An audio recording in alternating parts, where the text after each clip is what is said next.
inspire.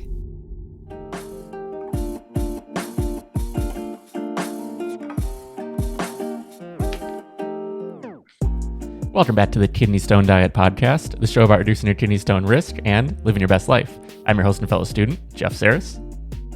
And I'm Jill Harris, your kidney stone prevention nurse.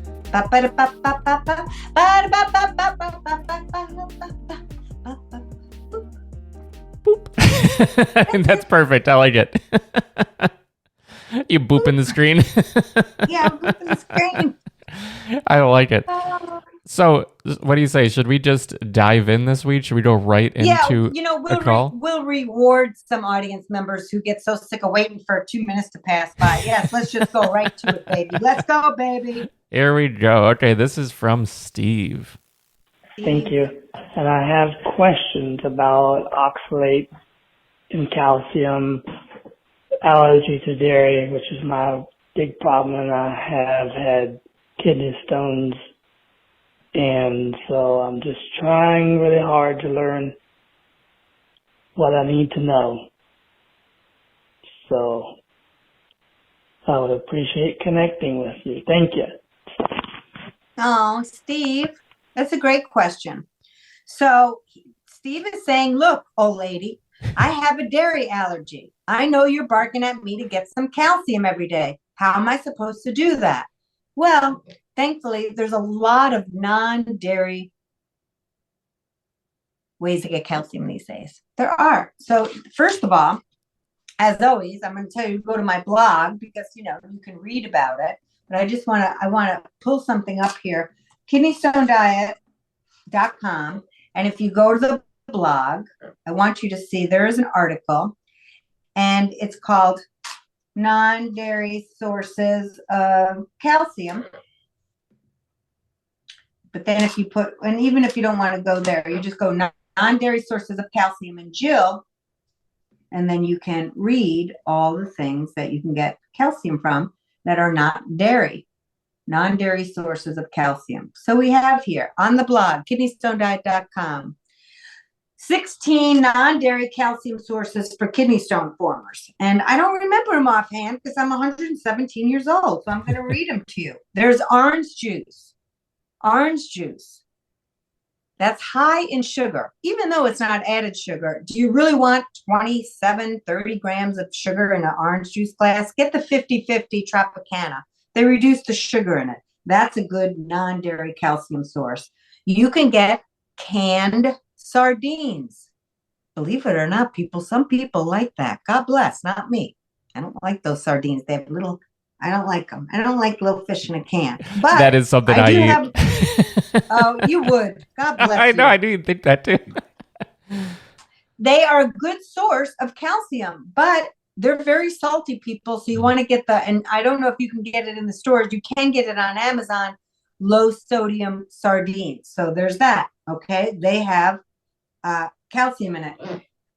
Canned pink salmon with bones. Calcium is in bones. And also that's why you need calcium. Forget about kidney stones. You have bones. You need to feed them. So salmon in a can with the bones will be a nice calcium source. There are fortified cereals like Cheerios that are low oxalate, and also you'll get some calcium in there. You'll get about 130 milligrams per 3/4 of a cup. Broccoli has 43 milligrams of calcium for some blah, blah, blah. Peas, Chinese cabbage. So you're going to see, I have here those non-dairy calcium sources, plus they're lower in oxalate. So you don't even have to worry about all that stuff. Low oxalate, non-calcium sources. Go to kidneystonediet.com, the blog, and you're going to see it's called 16 non-dairy calcium sources for kidney stone formers. The other thing that you can get is we have some alternative milks that have been recently studied for their oxalate content. And that is also on kidneystonediet.com, the blog. I think it's oxalate content of plant milks. Some prominent nephrologists have done some research, and they have found, and they listed that research, and we have a beautiful little article on that. So you can see that there's other sources of non-dairy ways to get it. And yes, those are supplemented. People say, well, you say don't take supplements, so why can we take it from the milk? Well, it's it's in a food source, right? So supplements in general, we don't absorb those so great, people. If you're somebody that must take a pill supplement, we say, go ahead, you can take it, but that's subpar. But if you do have to take it for various reasons, there are a lot of bariatric or malabsorption patients that have malabsorption that must take calcium supplements. Take it with a meal, not one cracker, a meal, because they're not absorbed that well. So we want to make sure there's that. The plant milks that are, so many of my patients are on the plant milks. They're absorbing the calcium. It's not winding up in their urine because I see the urine collections. So the plant milks seem to be fine. We're not worried about it. It's very easy if you have a couple cups or a few half a cups, cup and a half of those plant source milks, you're getting your calcium needs met, not a problem. I mean, it just doesn't take much take much to get it if you're doing it that way.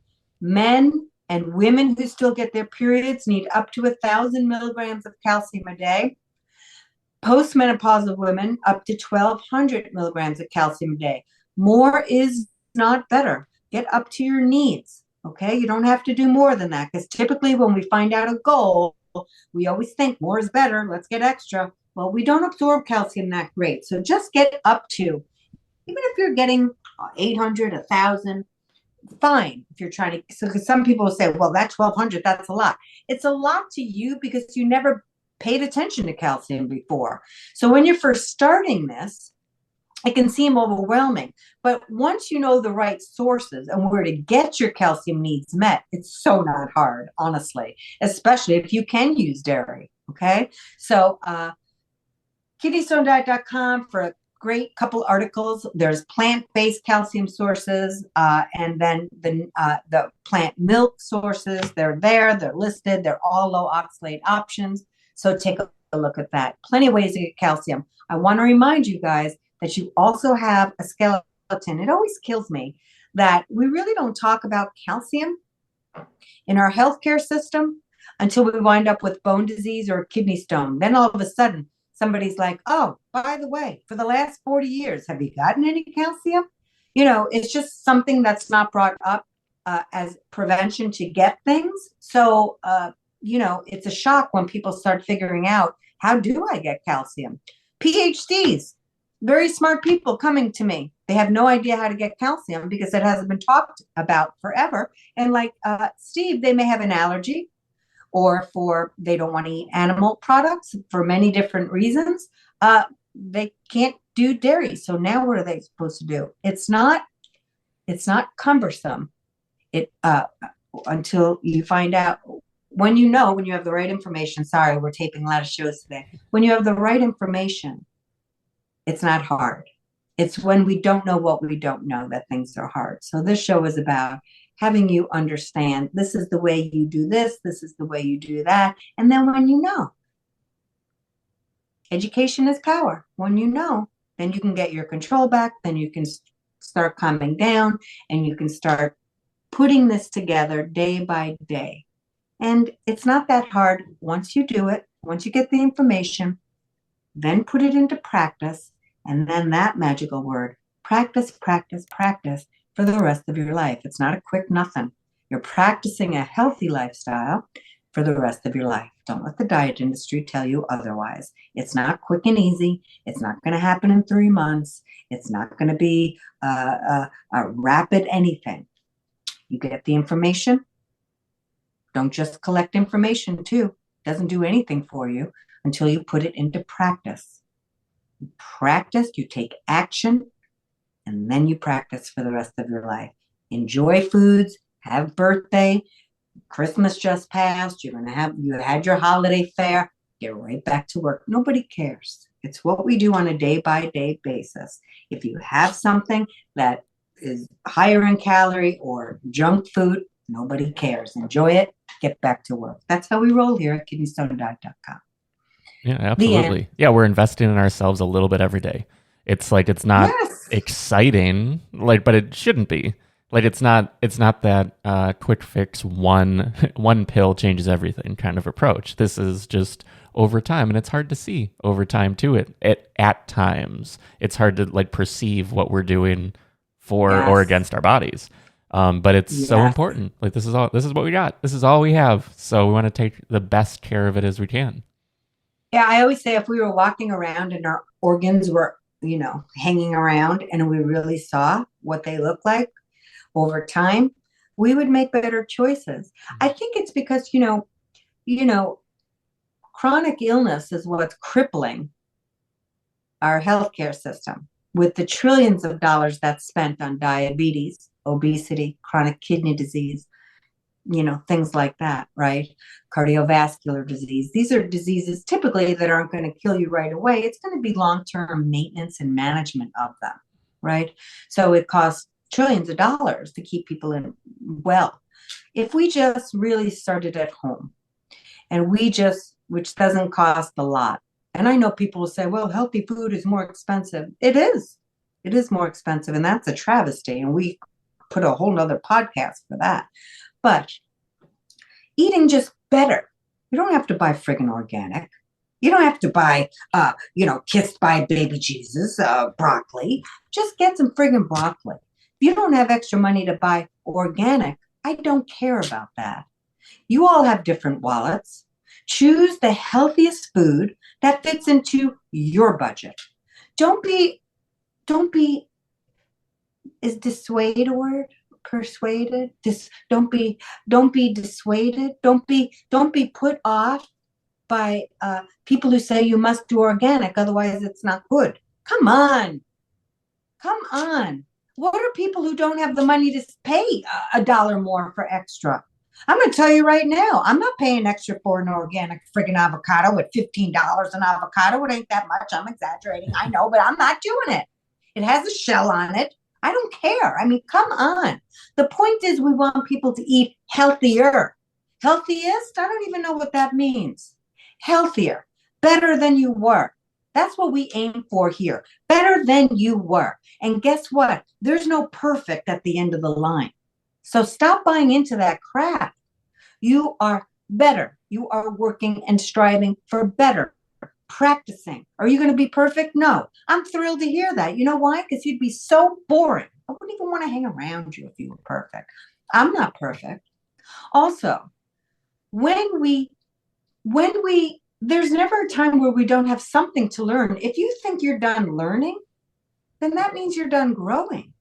And that's a sad life. I'm always trying to learn more stuff. I know nothing compared to what I need to learn. And I take that as like, wow, I get to learn this, this, and this. Every year, I was telling Jeff, every year I take some kind of new coaching course. Last year, I became a personal trainer, taking that course to get certified. Why? Because am I going to do anything with personal training? Probably not. But I love it. So why not get certified? Why not learn all the stuff I don't know? I'm always watching YouTube to learn more stuff about that. Or how there's always something new with diet. There's always something new with exercise. There's always new ways to coach people. I'm registered right now for an elite mastery coaching program so I can be better. Am I the best? Hell no. And that would be so boring because I would have nothing to learn. I would have no reason to grow. I don't even know what that life is. Life is long, people. Well, how many TV hours can you watch? So learn something new. I'm so glad you're here with us on this YouTube channel because that means you're in the game. If you're in the game, you can get control back and just learn step by step all the things we're asking. So Steve, with your dairy allergy, there's plenty of calcium sources you can get, and go to the kidneystonediet.com, the blog, and read those articles. All the articles at kidneystonediet.com are very short and sweet. The information you need. Also, this YouTube channel, Spotify, Audible, Apple, you name it. We're all over the place. Go check us out. Yeah. Yeah. I mean, it's so important. Like for me, that's sort of the growth, like you're saying, like constantly growing and progressing throughout life. Like to me, my perspective, that's the meaning of life. Like I know it's grandiose, but for me, that's why I'm here, is to try and become the best version of me that I can in the limited time I have here. And I think it's just, It's so valuable. And I want to say it's rewarding when we feel that. And I think that's so important. And I love that you do that every year, that you picked something that it pushes your boundaries, because like we could just sit on the couch and watch TV all day. Like that's one choice, but are we getting out of that what we want? Maybe for some, but not for me, not for you. I know, like we want more. We want to sort of chisel this stone into the sculpture that we want to be. Well, and I think it's so important when I showed up for one of the group calls for that coaching program, the guy's like, "What are you doing here? You've been doing this for almost 25 years, double the time I've been doing it." And I'm like, because I've been listening to your podcast, and you have always little golden nuggets that makes me think about something in a different way. And in order to be the most effective coach in teaching people about the kidney stone diet or nutrition in general, losing weight, then it keeps me on my game. It keeps me fresh. It keeps me in growth. It keeps me passionate, keeps me compassionate, keeps me all the things, keeps my energy up. So otherwise I could be really stale. And then again, my whole mission in life is to be able to take my heart and all the beautiful things I get in my life from people and support and love and just beautiful cardinals, whatever brings me joy, get it for myself so I can give it out to the world. That's what it's all supposed to be about, right? So if I don't give myself new education or a better way of looking at something or whatever, then I can't give it out. So it keeps me fresh. It keeps me from going, God, I've been doing this for 24 years. Oh, I never feel that way because I'm always seeking new ways to talk about something, because I can't hit every person in the world. We're also very different. So you should be always looking at your message and seeing, am I saying this in a way that can get more people interested, more people engrossed in their health? How am I just meeting one little sector of people? I want to get to a lot of people so they understand that they should never take their body for granted, and that, how you eat and how you move your body is very important. But the bigger message is never to be thinking you're going to be perfect at this. None of us are. So I guess today I'm going to leave this podcast. Thank you, Steve, for this dairy allergy question. But what new ways this year, since it's the beginning of the year, what new things can you do for yourself this year to keep yourself in the game, to make yourself a better you? It doesn't have to be taking the kidney stone prevention course. It doesn't have to be anything for kidney stones. It could be how to communicate better with your partner, how to be better at your job, whatever you want to, how to communicate better as a parent. To me, it's always communication, because what else is there in the world than how to communicate your feelings or message, right? So that's always very important to me. But it's like, how can you push yourself to do something differently than you've ever done before, in a way that you've never done before, so you can matter more to the people around you and yourself, So I don't know. That's way away from Steve and dairy allergies, but we really try to bring messages on how we can live a better life in general here. And what we're striving for is better, not best, better. Not best, better, because there's always room for an improvement. And if that doesn't excite you, I want you to re-examine that, because that should be something new and fresh, and it should excite you, it should excite you. Okay. How can you be better than yesterday? That's it. That's my message. I think that's the perfect message to wrap on. And thanks again, Steve, for the question. And anyone out there with another question we'd love to have you on the episode in the future. And the number is 773-789-8763. But yeah, you can find all of the references that Jill mentioned at kidneystonediet.com. And if you're watching, you saw sort of the post that you're looking for right on the screen. If you're just listening, it's you can just find everything, just kidneystonediet.com/blog, and everything is right there. But yeah, we really appreciate each and every one of you. Hope you had a great holiday season. We're already in the 2023, which doesn't make any sense for my brain. I just can't. That feels fake. It doesn't seem real at all. But Yeah, Crazy. just hope everyone had a great holiday season and ready to kick off this year right, because I know Jill and I both are. We're excited for everything that's to come, both here and personally within our non-kidney stone diet lives as well. But Absolutely. I'm just praying for everybody the healthiest, absolute healthiest year you can have, the best you can make. That's what we're doing here this year, right? The best you can make. Let's go, baby. Let's go. absolutely. So we will see you all next week. Thanks, Steve.